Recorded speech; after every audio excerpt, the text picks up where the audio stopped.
acceptable and not sustainable. Thank you. Richard Drax. Mr. Deputy Speaker, thank you very much for calling me. It's an interesting debate. And can I heap praise on my friend and minister who sits on the front bench, with whom I have had many dealings and who has been simply fantastic in talking to us in Dorset. And we look forward to visiting him, for him to visit us as soon as he possibly can. Can I also thank my colleague from West Dorset, who's right here beside me, who spoke on Dorset's behalf. I'm afraid some of the facts and figures you'll hear, and I shall be very brief. I will not keep the House long.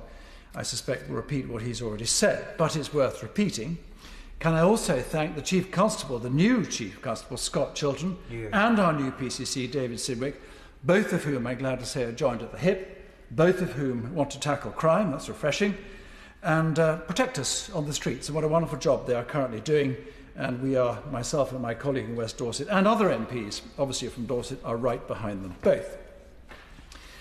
Can I just remind the Minister that I remember in 2006 when I was elected to be the candidate in Dorset, and I remember waving my placard saying more money for the police. I regret to say we're at the bottom of the funding formula. We still are, and the Minister knows this, and out of the 41 forces, we are the 40th.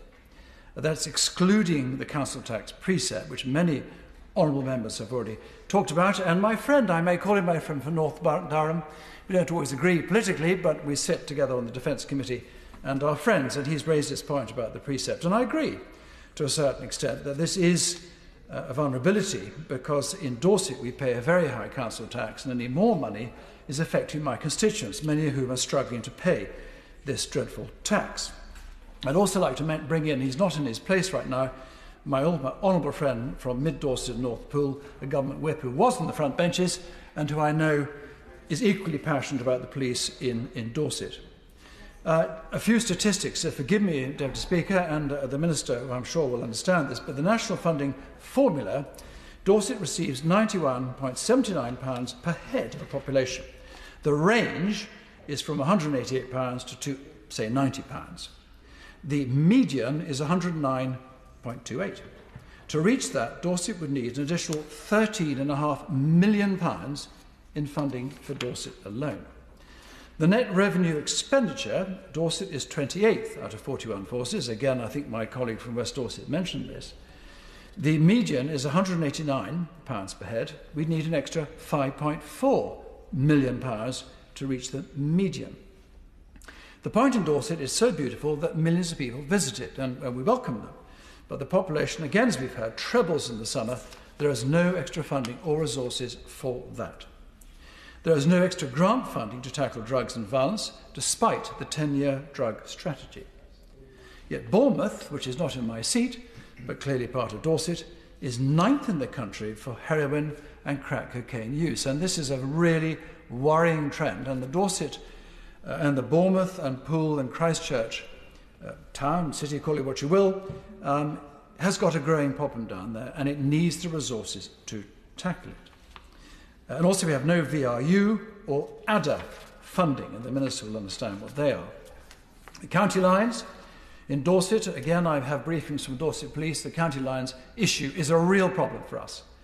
I worked with, again with my colleague from West Dorset, the railway police came down to Weymouth and briefed me on the issue of youngsters travelling by train, sent by drug dealers, now more often than not armed with knives, which is extremely worrying, 14, 15, 16-year-olds, or armed with cash, who are getting into Dorset to sell this ghastly and evil trade.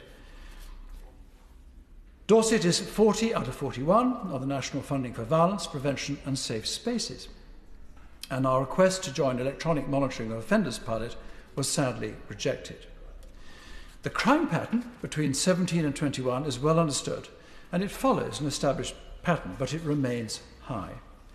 We receive more 999 calls than most similar group forces, despite a similar volume of crime. This is mainly due to the peak in the summer, as I've already said to the Minister, all the millions of people who come to our beautiful county. We are the 6th highest area for visitor trips, but that is not considered in the national funding formula.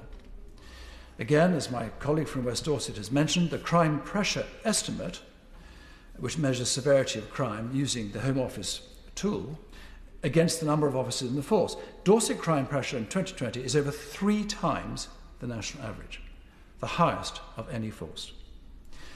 Organised crime groups, this is the county lines, disproportionately disrupt Dorset police force than larger forces. I mean, we are a rural area, but the volume of crime we're getting is disproportionate insofar as dealing with it in an area such as Dorset.